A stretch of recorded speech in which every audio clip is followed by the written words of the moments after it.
चला, good morning मित्रांनो. Good morning.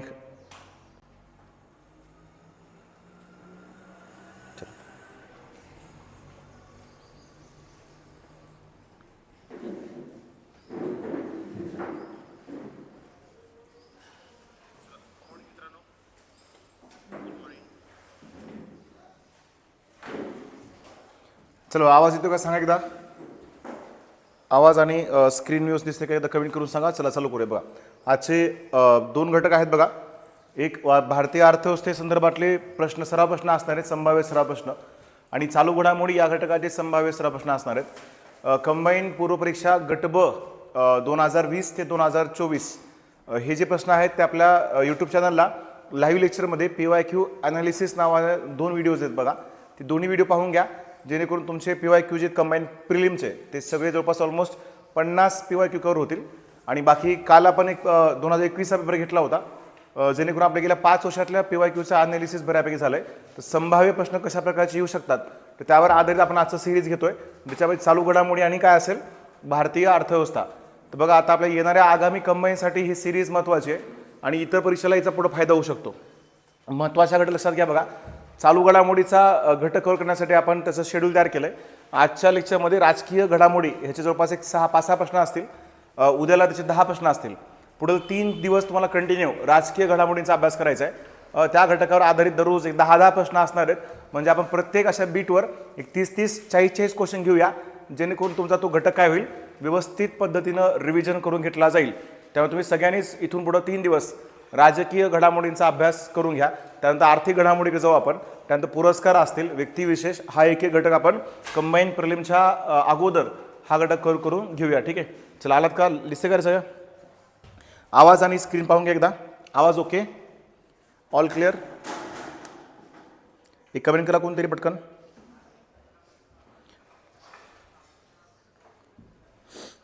चला बघा, आजचे भारतीय अर्थव्यवस्थेचे सराव प्रश्न आणि चालू घडामोडीचे सराव प्रश्न.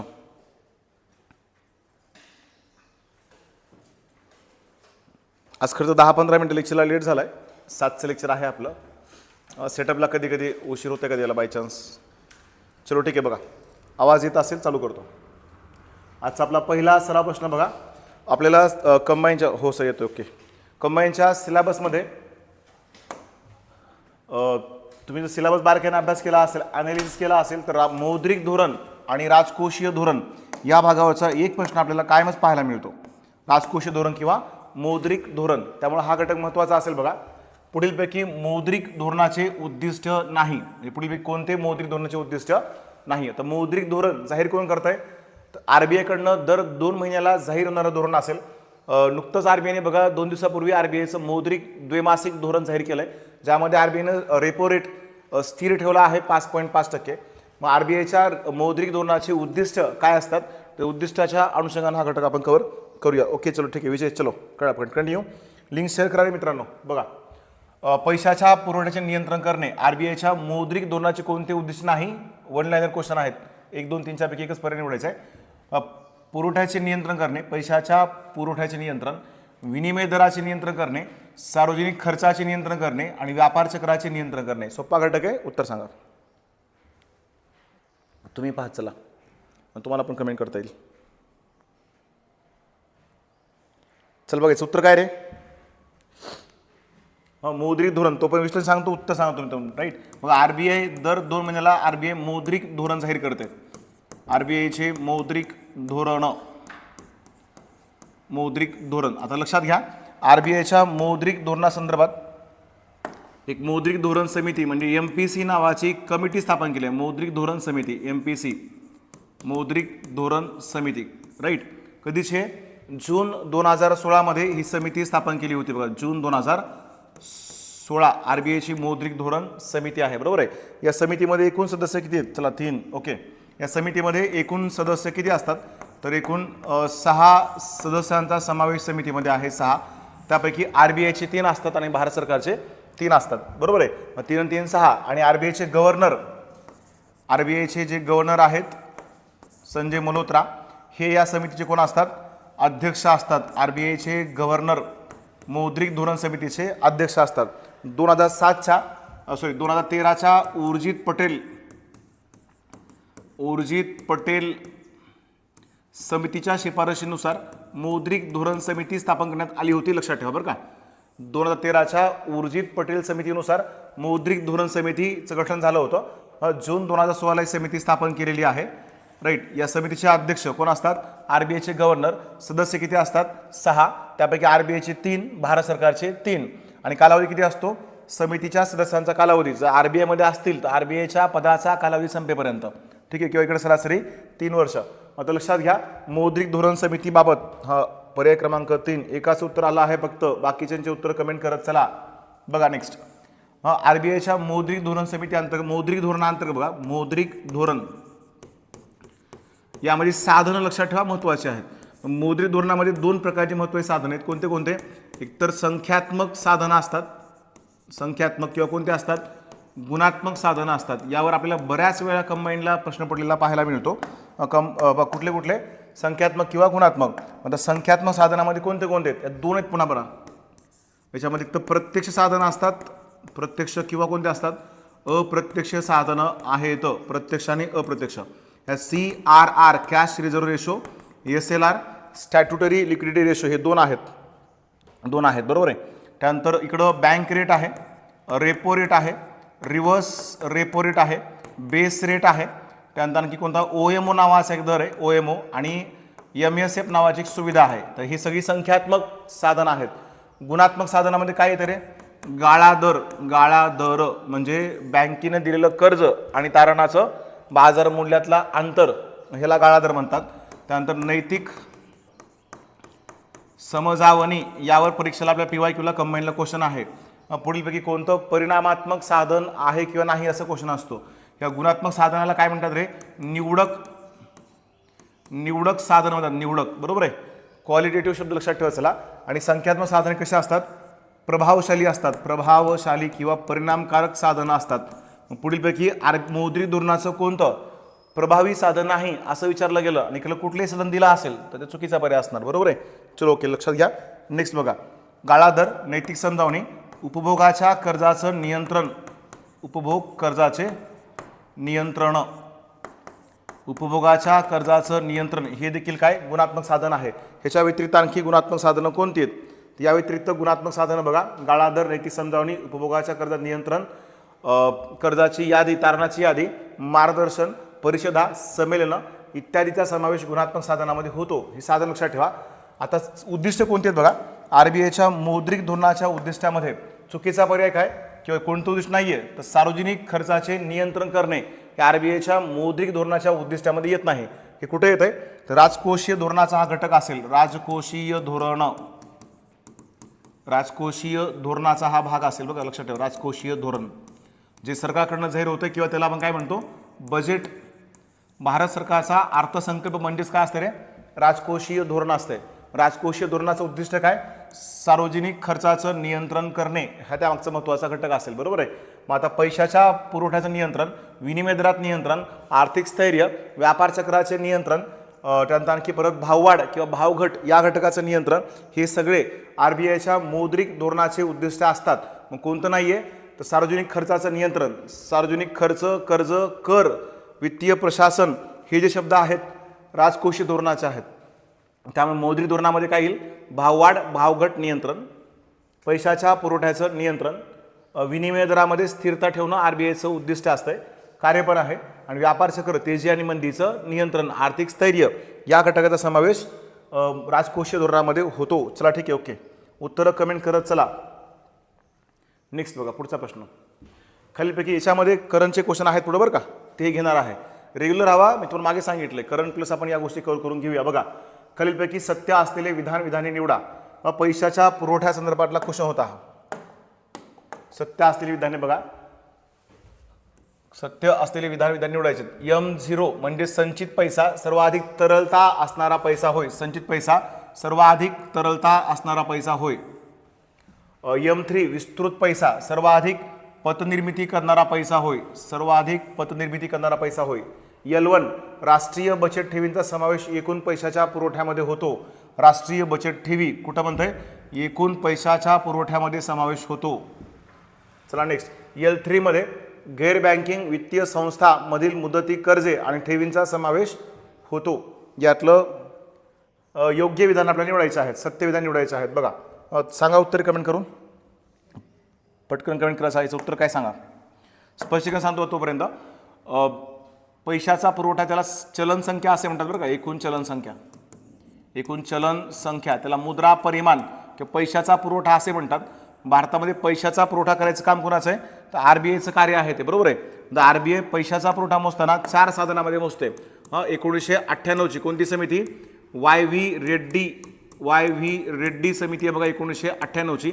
त्याच्या अगोदर पूर्वी 77ला रॅटक्लिफ आणि एल के झा ह्या 2 समित्या होत्या. मग ते M1 M2 M3 M4 मोजायचो आपण. 98च्या रेड्डी समितीनुसार चलनमापनाचे 7 घटक त्यांनी सांगितलेत. लक्षात ठेवा किती घटक येतात 7.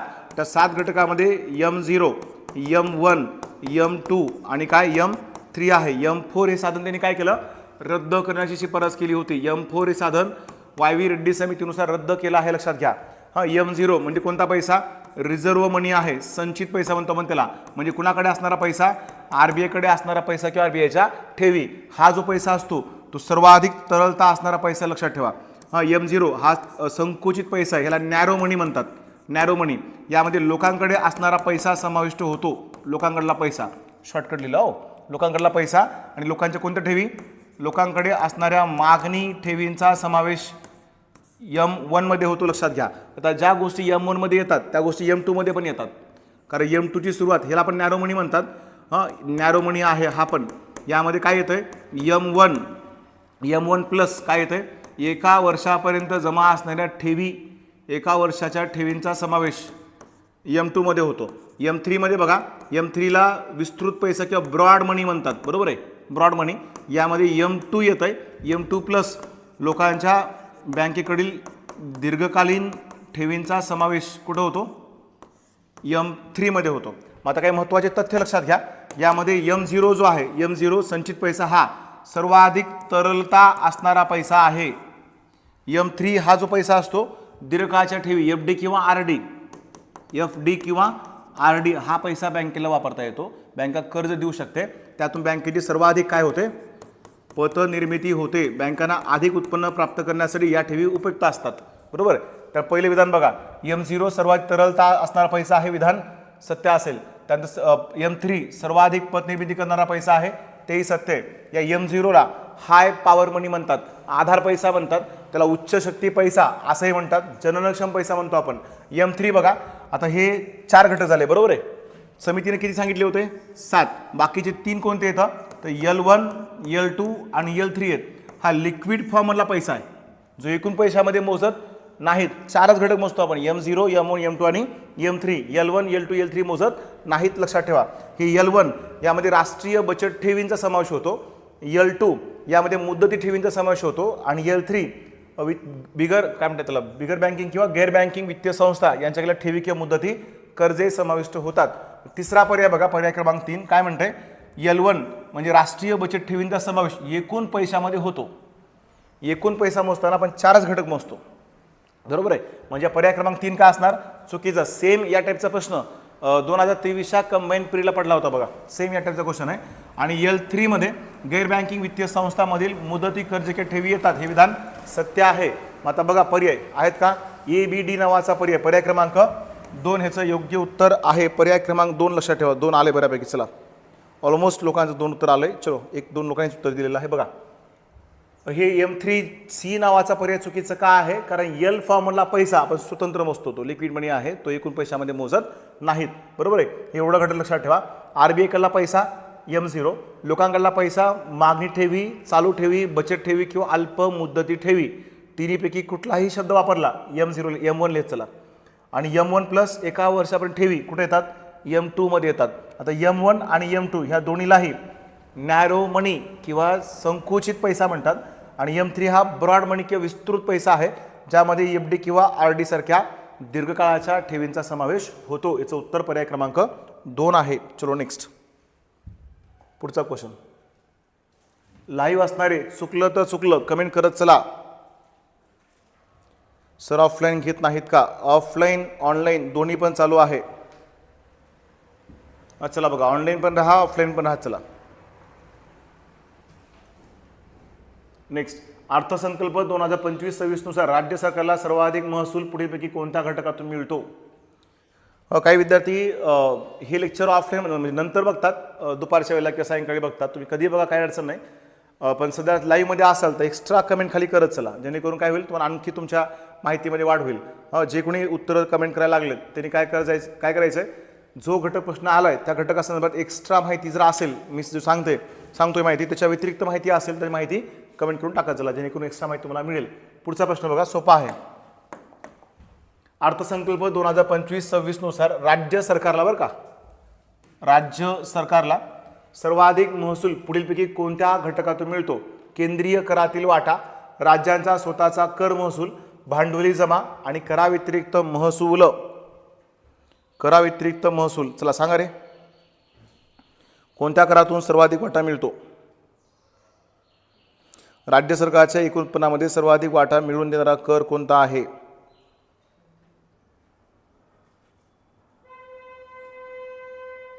हां, केंद्रीय करातला वाटा आहे. बोला ऑफलाईनवाले. राज्याचा स्वतःचा कर महसूल आहे, भांडवली जमा आहे का कराव्यतिरिक्त मिळणारा महसूल आहे? आता कराव्यतिरिक्त मिळणारा महसूल एवढा जास्त असतो का? नाही, मग तो पर्याय कटला. राईट.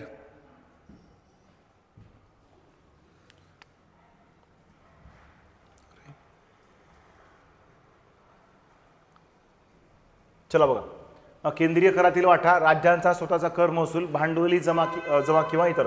आता हा पर्याय का नाहीये? कारण कराव्यतिरिक्त महसुलाचा वाटा एवढा जास्त नसतो. केंद्रीय करातील वाटा, राज्याचा स्वतःचा कर महसूल, हे राज्याच्या उत्पन्नामध्ये बघा केंद्राकडून मिळणाऱ्या करात सर्वाधिक महसुलाचा वाटा म्हणलं, बरं का. याचं उत्तर काय असणार? केंद्रीय करातून राज्याला मिळणारा वाटा, जीएसटी मधून केंद्र सरकारला सर्वाधिक वाटा, राज्य सरकारला सर्वाधिक वाटा मिळतो. दोन कसं काय रे? दोन राज्याचा स्वतःचा कर महसूल, दोन स्वाती मॅडम 1. चला बाकीचे 2 आले बऱ्यापैकी. चला लक्षात घ्या बघा, केंद्राकडून राज्याला मिळणाऱ्या उत्पन्नामध्ये सध्या आता जीएसटी मधून मिळणारा वाटा सर्वात जास्त आहे. कंबाईन घटक प्रीला हा प्रश्न पडला होता बघा. राज्याच्या स्वतःच्या कर महसुलात सर्वाधिक वाटा असणारा कर किंवा महसूल कोणता? त्याचं उत्तर काय होतं? जीएसटी मधून राज्य सरकारला सर्वाधिक वाटा प्राप्त होतो. त्याच्या राज्याचा स्वतःचा कर महसूल, राज्याला स्वतःच्या कर महसुलातून वॅट या करातून मिळणारा वाटा बऱ्यापैकी सर्वात जास्त आहे. आणि नंतर भांडवली जमा या घटकाचा समावेश होतो. याचं उत्तर पर्याय क्रमांक 1 आहे. चला हे सांगा बघा. नेक्स्ट, भारत सरकारच्या भांडवली उत्पन्नामध्ये पुढीलपैकी कोणत्या उत्पन्नाचा समावेश होतो? भारत सरकारच्या भांडवली उत्पन्नामध्ये पुढीलपैकी कोणत्या उत्पन्नाचा समावेश होतो? आपल्याला सार्वजनिक वित्त या घटकावर 4 ते 5 क्वेश्चन असतात. त्यापैकी हा एक प्रश्न आहे, बजेटचे जे विभाग आहेत महसूल आणि भांडवली, त्यातल्या भांडवली विभागामध्ये पुढीलपैकी काय म्हणते, भांडवली उत्पन्नामध्ये पुढीलपैकी कोणत्या उत्पन्नाचा समावेश होतो? भांडवली उत्पन्नात येणारे उत्पन्न सांगायचे ते एक निव्वळ कर्ज उभारणी, इतर देयता किंवा पीएफ, निर्गुंतवणुकीचा निधी आणि कर्जावरचं व्याज यापैकी पुढीलपैकी काय समाविष्ट होते? पटकन कमेंट करा रे. 2 ABC. बर, नेक्स्ट अजून बघा 2 महत्त्वाचे काय येतं विभाग, फक्त उत्पन्न सांगतो लक्षात घ्या. भारत सरकारचा कोणता विभाग? भांडवली विभाग आहे. भारत सरकारचा भांडवली विभाग बरोबर आहे. चलो नेक्स्ट, या भांडवली विभागात 2 आहेत, एक महसुली उत्पन्न, महसुली काय खर्च. आता भांडवली दोन्ही लक्षात घ्या बघा, भांडवली उत्पन्न किंवा भांडवली प्राप्ती, आणि दुसरं महसुली उत्पन्न किंवा महसुली प्राप्ती. महसुली उत्पन्न किंवा महसुली प्राप्ती मग कशामध्ये काय समाविष्ट होते बघा? भांडवली उत्पन्नाची साधनं, पर्याय क्रमांक किती? 2 बघा. ऑलमोस्ट बऱ्यापैकी विद्यार्थ्यांचं ऑलमोस्ट उत्तर करेक्ट आहे. भांडवली उत्पन्न निव्वळ कर्जाची उभारणी, हे कर्ज उभारणी सरकारचं भांडवली उत्पन्न आहे. लक्षात घ्या, कर्ज उभारणी सरकारचं भांडवली उत्पन्न आहे. त्याच्यानंतर इतर देणी म्हणजे असा पैसा जो जनतेचा आहे पण सरकारकडे जमा असतो, पीएफ वगैरे असतं का, तर ते शासनाकडे जमा असतं, तो भांडवली उत्पन्नाचा 7 घटक असेल. त्यानंतर नेक्स्ट, निर्गुंतवणुकीचा निधी दिला बघा, निर्गुंतवणूक निधी हे सुद्धा सरकारच्या भांडवली उत्पन्नाचा घटक आहे. बरोबर आहे. ज्या उद्योगात सरकारची गुंतवणूक आहे ती गुंतवणूक काढून घेणं म्हणजे काय करणं?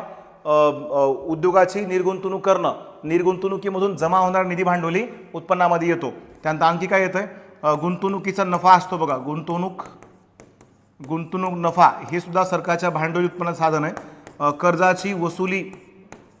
कर्जाची वसुली हे सुद्धा सरकारचं भांडवली उत्पन्न आहे, लक्षात घ्या. बरोबर आहे. आता महसूल उत्पन्नामध्ये काय येत आहे, तर महसूल उत्पन्न दोन आहेत. एक कर उत्पन्न असतंय, टॅक्सेबल इन्कम कर उत्पन्न. दुसरं करेत्तर उत्पन्न आहे, करेत्तर उत्पन्न. आता हे लक्षात घ्या, कर आणि करेत्तर उत्पन्न. कर उत्पन्नामध्ये दोन आले, कोणते कोणते, एक तर प्रत्यक्ष कर असेल, प्रत्यक्ष कर आहे डायरेक्ट टॅक्स, किंवा कोणता असतो अप्रत्यक्ष कर इनडायरेक्ट टॅक्स, राईट. इकडे मग दंड, शुल्क, व्यवहार संपत्ती, अनुदान यांचा समावेश होतो. आता लक्षात घ्या, यातलं कर्जावरचं व्याज. आता व्याज काय, करेत्तर उत्पन्नाचं साधन आहे. व्याज, दंड, शुल्क, व्यवहार संपत्ती, अनुदान, वित्तीय मदत हे करेत्तर महसूल उत्पन्नामध्ये येत आहे. म्हणजे पर्याय क्रमांक 4 जो आहे का, कर्जावरचं व्याज, हा कुठलं साधन आहे, महसुली उत्पन्नाचं साधन आहे, ते भांडवलामध्ये समाविष्ट होत नाही. बरोबर आहे. आता याचं योग्य उत्तर काय, काही लोकांचं बऱ्यापैकी सगळ्यांचं आलं बरोबर आहे. पर्याय क्रमांक ए, बी आणि सी तिन्ही घटक भांडवली उत्पन्नामध्ये येतात, म्हणजे एबीसी असणारा पर्याय क्रमांक 2 बरोबर आहे. आणि हे व्याज कशामध्ये येत आहे, महसुली उत्पन्नाचं करेत्तर उत्पन्न साधन आहे. व्याज, मिळकत, त्यानंतर दंड, शुल्क, व्यवहार संपत्ती, अनुदान, वित्तीय मदत हे जे घटक असेल हे कुठे येत आहे, करेत्तर उत्पन्नामध्ये येत आहे. चला एक क्वेश्चन सांगतो, उत्तर कमेंट करा मला. RBI कडून भारत सरकारला 2.10 लाख कोटीचा भांडवली लाभांश दिला गेला, की भांडवली लाभांशाचं वितरण केलं गेलं. तो भांडवली लाभांश भारत सरकारचं कोणतं उत्पन्न आहे, भांडवली लाभांश हे भारत सरकारचं कोणतं उत्पन्न आहे, कमेंट करून सांगा. 2.10 लाख कोटी रुपयाचा भांडवली लाभांश RBIने भारत सरकारकडे वर्ग केला आहे. याचं उत्तर काय असेल रे, चला सगळ्यांचं उत्तर आले. स्वाती मॅडम, अक्षता मॅडम, चलो सुवर्णा मॅडम, सगळ्यांचं. विजय सर, ओके. एक नाही रे मित्रा, दोन हां 2 आले.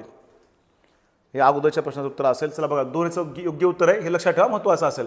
विभाग पाठच करा, दरवेळेला या विभागावर एखादा प्रश्न आपल्याला विचारला जाऊ शकतो. याचं उत्तर पर्याय क्रमांक 2 आहे.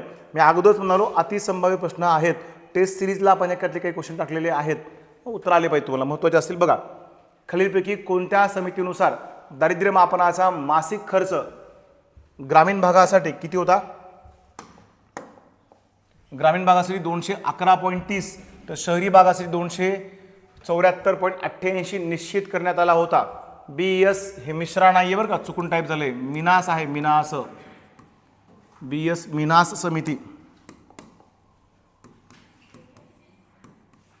BS मिनास समिती, C रंगराजन समिती, DT लकडावाला समिती आणि सुरेश तेंडुलकर समिती. चला पटकन कमेंट करा. महसुली कर उत्पन्न अगदी बरोबर आहे, राईट.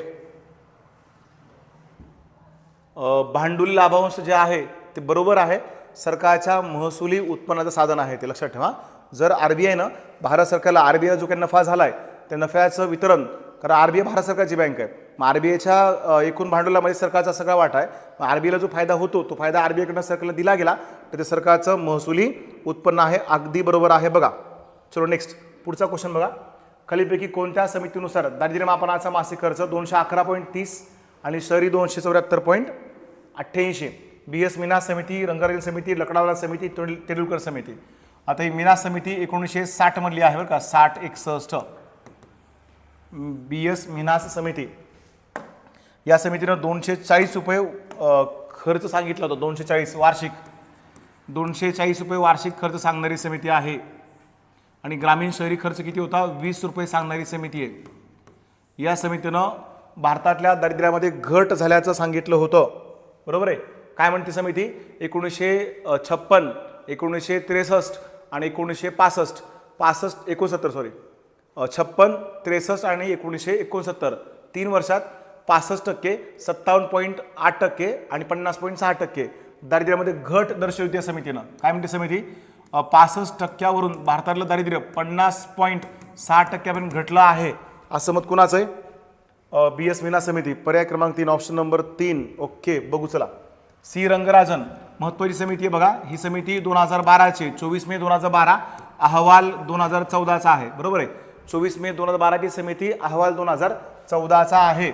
समितीनुसार खर्च काय होता रे, 972 रुपये ग्रामीण खर्च आहे, 972 ग्रामीण, आणि शहरी भागाचा खर्च 1407 रुपये आहे, लक्षात घ्या. हा अर्बन म्हणजे शहरी आणि हा रुरल म्हणजे ग्रामीण. आता याला दिवसाचा खर्च किती आहे? 32 रुपये ग्रामीण भागात आणि 47 रुपये शहरी भागाचा खर्च आहे. कोणती समिती? सी रंगराजन समिती. त्यानंतर डी.टी. लकडावाला समितीचं स्पष्टीकरण बघा. डी.टी. लकडावाला समिती 1900 कधीची रे? ही समिती 1989ला स्थापन झाली आहे. 1993चा अहवाल आहे आणि 1997ला भारत सरकारनं समितीचा अहवाल स्वीकारला आहे, लक्षात ठेवा. 89ची समिती, 93चा अहवाल 97 मध्ये स्वीकारला आहे. या समितीनं बघा 1973चा खर्च 73-74 आणि दुसरा कुठला? 1993 मध्ये खर्चाची रेषा बदलली होती 93-94ला, बरोबर आहे. मग इथं खर्च किती होता? 49.0. इथं 56 म्हणजे राऊंड फिगर 57 होते बघा, 57 रुपये. 56.64 रुपये खर्च होता. राऊंड फिगर सरासरी किती? 57 रुपये. 56.64, बरोबर आहे. हा कुठला? शहरी भागाचा खर्च असेल, शहरी. आणि हा कोणता आहे? ग्रामीण भागाचा खर्च आहे, ग्रामीण, लक्षात ठेवा, राईट. मग इथं 93ला खर्चाच्या बदलली समितीनुसार 211.30 रुपये महिन्याचा ग्रामीण खर्च. चला, आणि 200 किती रे? 74.88 किंवा 274.8 हा शहरी भागातला महिन्याचा खर्च. 211 आणि किती? 274 रुपये खर्च सांगणारी समिती कोणती आहे? Professor DT. लकडावाला. या समितीनं URP पद्धत वापरली होती, लक्षात ठेवा. दारिद्र्य मापनाच्या 3 पद्धती आहेत, URP, MRP आणि MMRP. URP पद्धतीमध्ये 30 दिवसासाठी लागणारा संदर्भ कालावधी विचारामध्ये घेतात, बरोबर आहे. 30 दिवसाचा संदर्भ कालावधी. नेक्स्ट, हे एवढं लक्षात ठेवा. या समितीनं 1977 पासून ते 2004 पर्यंत मापन केलेलं आहे. समितीनुसार 55%, त्याच्यानंतर परत किती 47-48%, त्याच्यानंतर किती 39%, 36%, 27.5 पर्यंत दारिद्र्य सरासरी दर्शवलेलं आहे, लक्षात ठेवा. महत्त्वाचं असेल. Professor DT. लकडावाला. आता सुरेश तेंडुलकर समितीबद्दल बघा.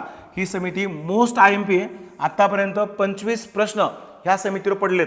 ही समिती पाठच करा रे मित्रांनो. ही समिती स्थापना वर्ष 2005 आहे. बघा, स्पष्टीकरणाचा वेळ लागला आणि क्वेश्चन राहिले, हे क्वेश्चन पुन्हा उद्याला कंटिन्यू करणार आहे, राईट. माझं लेक्चर कंबाईनची एक्झाम होईपर्यंत संपणार नाही, कंटिन्यू असणार आहे. 2005 समिती स्थापन झाली. त्यानंतर समितीचा अहवाल 2000 कधीचा आहे? 9 मध्ये अहवाल सादर केला आहे आणि 2011 मध्ये तो अहवाल काय केलाय? भारत सरकारनं स्वीकारलाय. 3 वर्ष लक्षात ठेवा. स्थापना वर्ष 2005 स्थापना वर्ष, अहवालाचं वर्ष 2009 अहवाल आणि स्वीकारलेलं वर्ष स्वीकृत वर्ष 2011. या समितीनं MRP पद्धत वापरली होती, लक्षात घ्या. कोणती? MRP. या समितीनं 2 शब्द दारिद्र्याच्या टोपलीमध्ये समाविष्ट केलेत. एक शिक्षण, दुसरं कोणतं आहे रे? आरोग्य नावाचा शब्द समाविष्ट केला आहे. शिक्षण आणि आरोग्य. हा 9ची समिती, अगदी बरोबर. म्हणजे समिती 5ची आहे, अहवाल 9चा आहे, राईट. मग शिक्षण आरोग्य 2 शब्द पॉवर्टी बास्केटमध्ये समाविष्ट केलेत. या समितीनुसार खर्च बघा, थोडक्यात सांगतो. 1993ला खर्च नव्हता, पण 93चं मापन केलं आहे, बरोबर आहे. त्याच्यानंतर 2004-05, 2009-10 आणि 2011-12 हा खर्च बघा किती होतो सरासरी एकूण खर्चाची रेषा. इथं खर्च नाही आहे ग्रामीण शहरी, बरोबर आहे. मग इथं बघा किती खर्च होता? 446.68, 578.8, इथं किती 672 रुपये आणि 800 किती 60 रुपये, इथं 816 रुपये. हे मागच्या कमेंटला पडलं होतं बघा, 23च्या कमेंटला पडलेला क्वेश्चन आहे. 816 आणि 1000 रुपये सरासरी खर्च सांगणारी समिती कोणती, असा क्वेश्चन होता, लक्षात घ्या रे. नेहमीच विद्यार्थ्यांसाठी धडपडत राहणारे प्राध्यापक गोविंद जाधव सर येणाऱ्या गट ब गट क परीक्षेसाठी अतिशय उपयुक्त सिरीज सुरू आहे. जास्तीत जास्त विद्यार्थ्यांना शेअर करा. धन्यवाद आदरणीय डॉक्टर महेश मोरे सर, माझे परम मित्र, मला कायम साथ देणारे मित्रांनो. बघा, आम्ही राजमुद्राच्या वतीनं फक्त आम्हाला जेवढं देता येईल, विद्यार्थ्यांच्या एका मार्कात जरी वाढ झाली तर आमचं सार्थ झालं, बरं का. त्यामुळे तुम्ही फक्त लाईव्ह जुळत चला आणि ही लिंक तुम्हाला तुमच्या मित्रापर्यंत पोहोचणं शक्य असेल तर 100% पोहोचवा. बघा सर, धन्यवाद, थँक्यू. बघा 4, 5, 9, 10 आणि किती रे 11, 12. आता 4, 5 ला किती आहे? 446.68, 568.8. इथं 9, 10 ला 672 पॉईंट समथिंग आहे, बरं का. कधी 673 दिलेलं असतं. त्यानंतर 860 रुपये, इथं 816 आणि किती 1000. मग आता हे एका 2011-12चा दैनिक खर्च काढलो तर तो ग्रामीण 27 रुपये आणि शहरी किती 32 दैनिक खर्च, बरं का. ग्रामीण 27 रुपये, शहरी 32 रुपये. समितीनं सांगितलेलं दारिद्र्य बघा, इथं होतं 45.3% एकूण दारिद्र्याचं प्रमाण, टोटल पॉवर्टी. त्याच्यानंतर नेक्स्ट इथं होतं 37.2%, इथं होतं 29.8% आणि इथं 21.9%. हे लक्षात ठेवा. छत्तीसगड सर्वाधिक दारिद्र्य असणारं राज्य आहे, बरोबर आहे. छत्तीसगड सर्वाधिक दारिद्र्य असणारं राज्य आहे. पर्याय क्रमांक किती रे? 3 ह्याचं योग्य उत्तर आहे. या चारही समित्या थोडक्यात तुम्हाला एक्सप्लेन केल्यात, लक्षात ठेवा, बरोबर आहे. बघा लक्षात घ्या, कमी वेळेमध्ये एवढं रिव्हिजन आपलं होतंय, त्यामुळे हे गरजेचं आहे आपल्यासाठी. ओके. या समितीनुसार सर्वाधिक दारिद्र्य असणारं राज्य विचारल्यास छत्तीसगड. रंगराजननुसार सुद्धा छत्तीसगड सर्वाधिक दारिद्र्य असणारं राज्य आहे. सी रंगराजन 2011-12 भारतातलं एकूण दारिद्र्य होतं 29.5%. लक्षात घ्या, 29.5. त्यातलं 30.9 ग्रामीण आणि 26.4 शहरी. 30.9 आणि 26.4 सी रंगराजन. ओके, चला ठीक आहे. पुढचा क्वेश्चन बघा. जीएसटी परिषदेची स्थापना केव्हा झाली आहे? भारत सरकारचा महत्त्वाचा टॅक्स आहे जीएसटी. जीएसटी बद्दल अजूनही प्रश्न आपल्याला विचारतात. जीएसटीच्या दरामध्ये बदल झालेले आहेत. जीएसटी संदर्भात कोणती समिती? विजय केळकर समिती स्थापन झाली होती. समिती 2002ची आहे बरं का, आणि समितीचा अहवाल 2000 कितीचा आहे? 4चा आहे. विजय केळकर समिती. या समितीनुसार 122वं घटना दुरुस्ती विधेयक सादर केलं होतं. घटना दुरुस्ती विषयक विधेयक 19 डिसेंबर 2014ला. लक्षात घ्या, 19 डिसेंबर 2014ला घटना दुरुस्ती विधेयक सादर केलेलं आहे, बरोबर आहे. त्यानंतर बघा पुढे नेक्स्ट. वीरभद्र धन्यवाद, थँक्यू. चला बघा नेक्स्ट. 122वं घटना दुरुस्ती विधेयक चालू आहे, म्हणजे मांडलं गेलं होतं. आणि याला संमती कधी मिळाली? संमती मिळाली बघा 8 सप्टेंबर 2016ला. जीएसटीवर राष्ट्रपतींची सही आहे. म्हणजे जीएसटी कायदा कधीचा आहे जर असं विचारलं गेलं, लक्षात ठेवा रे मित्रांनो, जीएसटीचा कायदा कधीचा आहे? 2016. कारण 2019-14ला मांडलेलं होतं, त्याला 15 मध्ये लोकसभा, 3 ऑगस्ट 2016ला राज्यसभा, पुन्हा 8 ऑगस्ट 2016ला लोकसभा आणि पुन्हा 8 सप्टेंबर 2016 राष्ट्रपती यांची सही आहे. आणि प्रत्यक्ष विधेयक 1 जुलै 2017ला लागू केलंय. बजेट कोणतं? 2017-18चा अरुण जेटली यांनी मांडलेला अर्थसंकल्प. या जीएसटी संदर्भात जीएसटी मंडळ परिषद. उत्तर आलं का रे? 4. ओके, 4. अजून सांगा बघा काय सांगायचं का उत्तर बघा. नेक्स्ट. भारत सरकारला सर्वाधिक महसूल या करातून मिळतो. जीएसटी संदर्भात एक क्वेश्चन पडला बघा 2023ला आपल्याला. जीएसटी मध्ये काय समाविष्ट होतंय? काय काय समाविष्ट होते बघा जीएसटी मध्ये. Number 1 CGST central goods and service tax. SGST state goods and service tax. त्यानंतर आणखी काय येतंय? यूटीजीएसटी सुद्धा जीएसटी मध्ये समाविष्ट आहे. आपल्या यूटीजीएसटी संदर्भात कन्फ्यूज केलं होतं. यूटीजीएसटी युनियन टेरिटरी म्हणजेच केंद्रशासित प्रदेश आणि राज्य यांचाही जीएसटी केंद्राचा जीएसटी समाविष्ट आहे. मग यूटीजीएसटी मध्ये जीएसटी गोळा करायचा अधिकार कोणाकडे असतो? सेंट्रल गव्हर्नमेंटकडे असतो. लक्षात ठेवा. उत्तर आलं का रे? 4. अगदी बरोबर आहे बघा. GST council. आता लक्षात घ्या, जीएसटी काउन्सिल कधीच आहे? आता जीएसटी काउन्सिल म्हणजेच जीएसटी मंडळ परिषद आहे. लक्षात घ्या, बरोबर आहे. जीएस मंडळ परिषद स्थापन केव्हा झाली? तारीख आहे हीच 12 सप्टेंबर 2016. या जीएसटी काउन्सिलचे अध्यक्ष कोण असतात असं विचारलं गेलं तर लक्षात घ्या, जीएसटी काउन्सिलचे अध्यक्ष केंद्राचे अर्थमंत्री असतात. केंद्रीय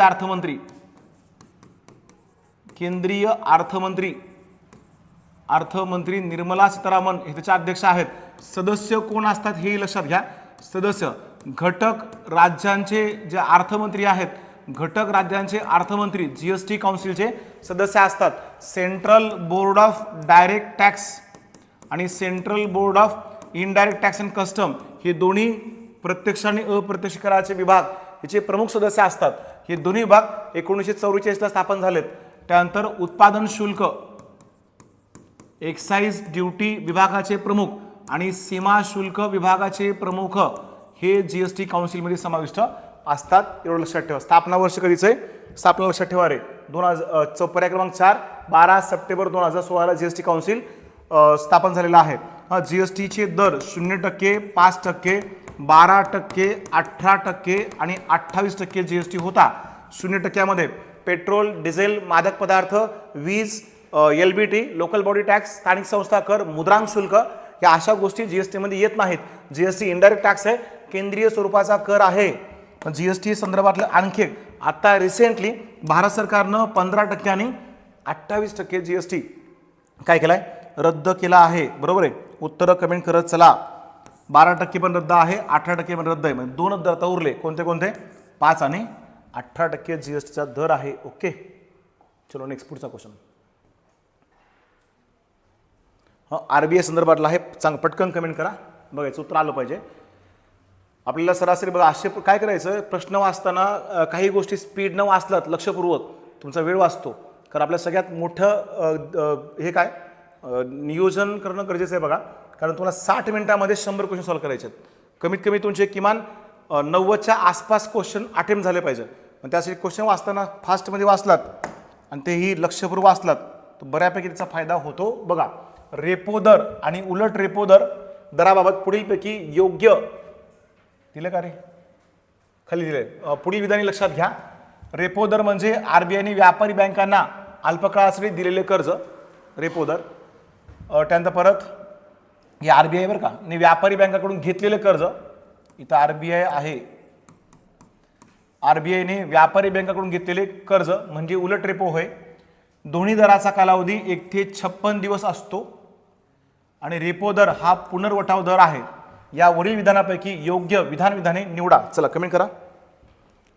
आरबीआयच्या संख्यात्मक साधनामधला घटक आहे. पहिल्या क्वेश्चनच्या वेळेला स्पष्टीकरण सांगितलंय, डायरेक्ट रेपो रिव्हर्स रेपो सांगतो. बघा, रेपो दराच्या बाबतीमध्ये महत्त्वाचा घटक काय, कमेंट करून सांगा उत्तर काय आहे. रेपो दर म्हणजे आरबीआयने व्यापारी बँकेला अल्पकाळासाठी दिलेले कर्ज आहे. बरोबर आहे का. रेपो दराचा अर्थ रिपर्चेसिंग ऑब्लिगेशन असा त्याचा अर्थ होतो. ऑब्लिगेशन म्हणजे व्यापारी बँकांचे रोखे जमा करून व्यापारी बँकांना कर्ज दिलं जातंय आणि ते रोखे बँका पुन्हा आरबीआयकडनं विकत घेतात किंवा सोडून घेतात. मग त्याला रिपर्चेसिंग म्हणतात. म्हणजेच काय, ह्याला पुनर्वठाव दर असंही म्हटलं जातं. रेपो दरला काय म्हणतो आपण, पुनर्वठाव दर म्हणतो, लक्षात घ्या. बरोबर आहे, याचं उत्तर पुनर्वठाव दर असेल. नेक्स्ट बघा पुढं. पहिला क्वेश्चन, पहिला घटक काय होता, रेपो दर. उत्तर कमेंट करा रे पटकन. झोपलो काय, आत्ता एक आला हो, 2 4 बघा काय सांगतो, बाकीचे कमेंट करून सांगा पटकन उत्तर काय असेल ते. रेपो रेट बघा, आरबीआयनं व्यापारी बँकेला दिलेलं अल्पकाळाचं कर्ज म्हणजे काय होय, रेपो रेट आहे. त्याचा कालावधी 1 दिवसापासून ते किती असतो रे, 56 दिवसापर्यंत कालावधी असतो. लक्षात ठेवा. एक महत्त्वाचं वाक्य सांगतो बघा, कायमस्वरूपी लक्षात ठेवा. रेपो रेट आणि रिव्हर्स रेपो रेट दोन्हीचा विचार केला आपण तर कायमस्वरूपी रेपो रेट जास्त असतो, रिव्हर्स रेपो कमी असतो. आत्ताची पॉलिसी रेट चेक करा बघा. आत्ता सध्या रेपो रेट 5.5% आहे आणि रिव्हर्स रेपो रेट 3.35% आहे. कायमस्वरूपी रिव्हर्स रेपो रेटपेक्षा रेपो रेट कसा असतो, जास्त असतो. दुसरे विधान बघा, आरबीआयनं व्यापारी बँकाकडून घेतलेले कर्ज म्हणजे उलट रेपो होय. ते उलट रेपो म्हणजेच रिव्हर्स रेपो. हे विधान सत्य आहे. ए बरोबर बी बरोबर. दोन्ही दराचा कालावधी 1 ते 56 दिवस असतो. हे सुद्धा विधान सत्य आहे. रेपो दर हा पुनर्वठाव दर आहे. चारही विधानं कसे येतं, सत्य आहेत. आरबीआयने व्यापारी बँकांकडून घेतलेले कर्ज म्हणजे उलट रेपो आहे. बरोबर आहे की. दोन कोणाचं आहे, 2 नाही मित्रायचं. उत्तर पर्याय क्रमांक 4 आहे. चारही विधानं सत्य आहेत. उलट रेपो मध्ये आरबीआय व्यापारी बँकांकडून कर्ज घेते अल्पकाळासाठी आणि रेपो रेट मध्ये आरबीआय व्यापारी बँकांना कर्ज पुरवठा करते. दोन्ही दराचा कालावधी किती असतो, 1 ते 56 दिवस असतो. रेपो दर जर वाढला तर रिव्हर्स रेपो वाढतो. म्हणजे दोन्हीचा हे बघा काय म्हणतात त्याला, सहसंबंध समान असतो. रेपो रेट आणि रिव्हर्स रेपो रेट दोन्हीचा सहसंबंध बघा कसा असतो. रेपो रेट जर वाढला तर रिव्हर्स रेपो सुद्धा वाढतो आणि रेपो रेट कमी झाला तर रिव्हर्स रेपो सुद्धा कमी होतो. हे असं करण्यामागचं कारण लिक्विडिटी ॲडजस्टमेंट फॅसिलिटी, बाजारामध्ये तरलतेचं प्रमाण किती आहे ते संतुलित ठेवण्यासाठी आरबीआय रेपो रिव्हर्स रेपोचा वापर करते. याचं उत्तर पर्याय क्रमांक 4 आहे. अगदी बरोबर आहे. चला स्वाती मॅडम, अक्षता मॅडम दोघांचे अगदी करेक्ट उत्तर आलं आहे. पुढचा क्वेश्चन बघा. आज 20 क्वेश्चन आहेत. खरं तर 8ला इकडे लेक्चर असतंय, त्यामुळे जर समजा पुढचे क्वेश्चन राहिले तर मी ते सकाळी उद्याला लवकर कव्हर करतो. बरं ठीक आहे, तुम्ही सगळ्यात 10 मिनिटं लेट आलो होतो, उद्या लवकर येतो 5 मिनिटं. 7च्या अगोदर लेक्चर सुरू करू आपण, राईट, जेणेकरून आपला घटक कव्हर होऊन जाईल.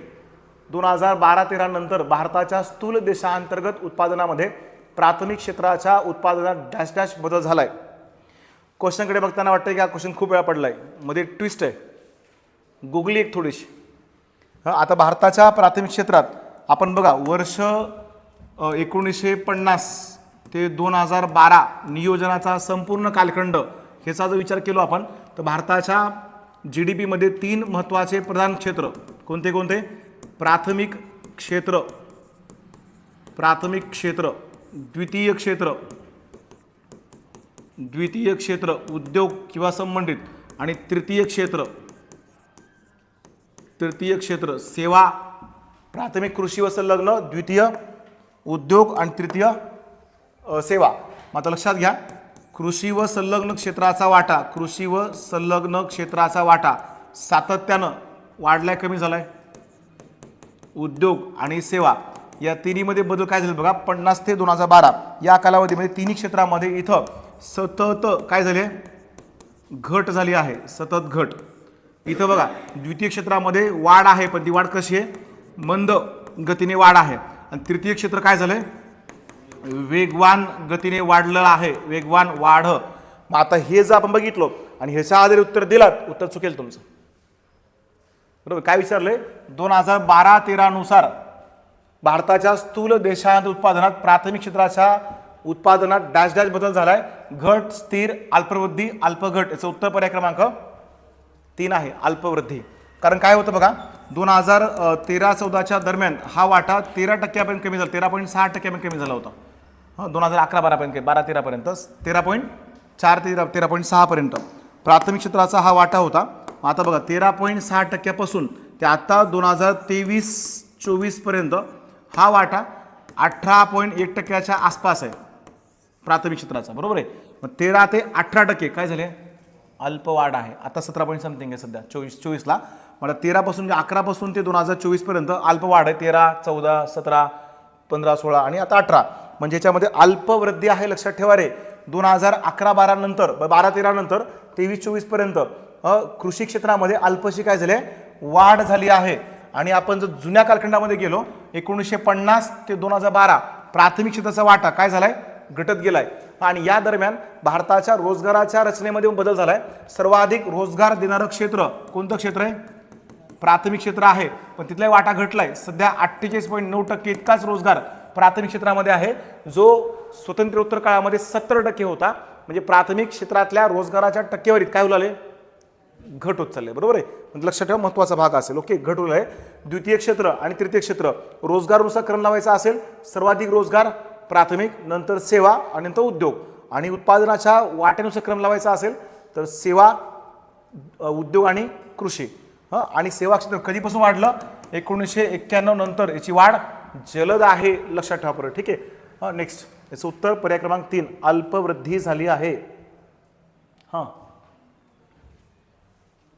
1991च्या आर्थिक सुधारणांच्या परिणामांबाबत पुढील विधाने लक्षात घ्या.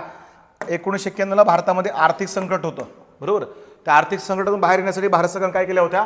आर्थिक सुधारणा केल्या होत्या 1991च्या. त्याचा परिणाम किंवा परिणामाबाबत योग्य विधाने निवडा. चला उत्तर कमेंट करून सांगा. बघा, माहिती तंत्रज्ञान क्रांती घडून आली, वित्तीय सुविधामध्ये वाढ झाली, देशांतर्गत बाजारावर अनुकूल परिणाम झाला आणि व्यापारात वृद्धी झाली. वरीलपैकी काय निवडायचंय? बरेच चूक होते बरं का आपल्याला 9 वाजता. काय निवडायचं होतं? अयोग्य विधान किंवा विधाने निवडायचे आहेत. केवळ ए, केवळ बी, केवळ सी आणि BC. चला कमेंट करा रे पटकन. 3. बरं, अजून कोणाला काही सांगायचं का? 1991ला भारतामध्ये आर्थिक 90-91च्या दरम्यान भारतामध्ये काय होतं? आर्थिक संकट किंवा आर्थिक अरिष्ट होतं. आता आर्थिक संकट कसलं होतं? परकीय चलनसाठा कमी झाला, कर्ज वाढलं होतं, राजकोषीय तूट वाढली होती, प्राथमिक तूट वाढली होती, व्यापार तुटीमध्ये होता, भाववाढ जास्त होती. हे सगळे जे बदल होते ते बदल म्हणजे काय आहे? आर्थिक संकटाचा कालखंड आहे. त्यातून बाहेर पडण्यासाठी 24 जुलै 1991ला भारत सरकारनं तत्कालीन भारताचे पंतप्रधान PV नरसिंह राव आणि मनमोहन सिंग यांच्या काळात, मनमोहन सिंग अर्थमंत्री होते, त्यांच्या काळात भारताचं नवीन औद्योगिक धोरण जाहीर केलं होतं. त्याच धोरणाला काय म्हणतो आपण? LPG पॉलिसी, उदारीकरण, खाजगीकरण आणि जागतिकीकरण मग आता हे आर्थिक सुधारणांचा परिणाम काय झालाय, तर या आर्थिक सुधारणेमुळे भारतात माहिती तंत्रज्ञान क्रांती जी क्रांती घडून आली होती. इन्फॉर्मेशन टेक्नॉलॉजी IT प्रमाण वाढलं होतं. भारतामध्ये 91 नंतर भारतीय अर्थव्यवस्था मुक्त केल्यावर मल्टीनॅशनल कंपनीज भारतामध्येचं प्रमाण खूप जास्त वाढलं. बहुराष्ट्रीय कंपन्या, ज्या कंपन्या भारतामध्ये आल्या त्या कंपन्या सेवा क्षेत्राशी संबंधित होत्या आणि त्यातल्या बहुतांशी कंपन्या या IT क्षेत्राशी संबंधित होत्या. भारतामध्ये कमी खर्चामध्ये उत्पादन घेणं शक्य होतं, त्यामुळे भारतातलं IT क्षेत्र वाढलंय, हे विधान सत्य आहे. वित्तीय सुविधा वाढ झाली. भारतामध्ये परकीय बँकांना पण परवानगी दिलाय. उदारीकरणाअंतर्गत परकीय बँका भारतामध्ये बँका स्थापन करू शकतात, त्यामुळे भारतामध्ये वित्तीय क्षेत्रामध्ये काय झालेत, वाढ किंवा सुधारणा घडून आल्यात. देशांतर्गत बाजारावर अनुकूल परिणाम झाला नाही. आंतरराष्ट्रीय स्पर्धेमुळे काही उद्योगावर काय झालाय, प्रतिकूल परिणाम झालाय. बरोबर आहे, त्या लक्षात घ्या. हे जे विधान असेल हे विधान कन्फ्यूज करणारं होतं, हे चुकीचा पर्याय आहे. पर्याय क्रमांक 3 याचं उत्तर पर्याय क्रमांक 3 आहे. आणि व्यापार वाढलाय का, तर यस बरोबर आहे. व्यापाराच्या ट्रेड साईज मध्ये काय झाले, वाढ झाले. व्यापाराचं आकारमान वाढलंय, आयाती वाढले, निर्यातही वाढले. एक प्रश्न आहे बघा, 1991च्या नंतर भारताच्या व्यापारामध्ये वाढ झाली आहे, विधान सत्य आहे. दुसरं विधान होतं ब, 1991 नंतर आयात निर्यात दोन्ही वाढली, पण आयात निर्यातीपेक्षा आयात जास्त राहिली. अ आणि ब दोन्ही सत्य आहेत. 2016च्या STI प्रीचा क्वेश्चन येतो. राईट, चला याचं उत्तर पर्याय क्रमांक 3 आहे. बरं, तुम्हाला हे क्वेश्चन सांगत काय क्लिअर करतोय, PYQच्या क्वेश्चनमध्ये मी सांगतोय प्रत्येक घटकाचे, त्यामुळे आपल्याला वेळ थोडा जास्त लागतोय. आता करंटचे क्वेश्चन होते, आज झाले नाहीत. उद्याला मी करंटचे स्टार्टिंगला घेतो आणि मग इकॉनॉमिक्सचे घेतो. राईट, उद्या चेंज करू PPT, करंट सुरुवातीला घेतो. पुढीलपैकी सत्य विधाने निवडा. शिवराम ते आले सिल्डमध्ये पाठवतो बसा. पुढीलपैकी सत्य विधान निवडा. वर्ष 23-24च्या तुलनेत वर्ष 24-25 मध्ये भारताला ते FDI आहे बघा, हे टाईप झालं नाही, FDI गुंतवणूक प्रमाणात वाढ झाली आहे. भारताच्या गुंतवणूक प्रमाणात वाढ झाली आहे. नेक्स्ट बघा, 24-25 नुसार भारतात FDI सर्वाधिक गुंतवणूक सेवा क्षेत्रामध्ये होते.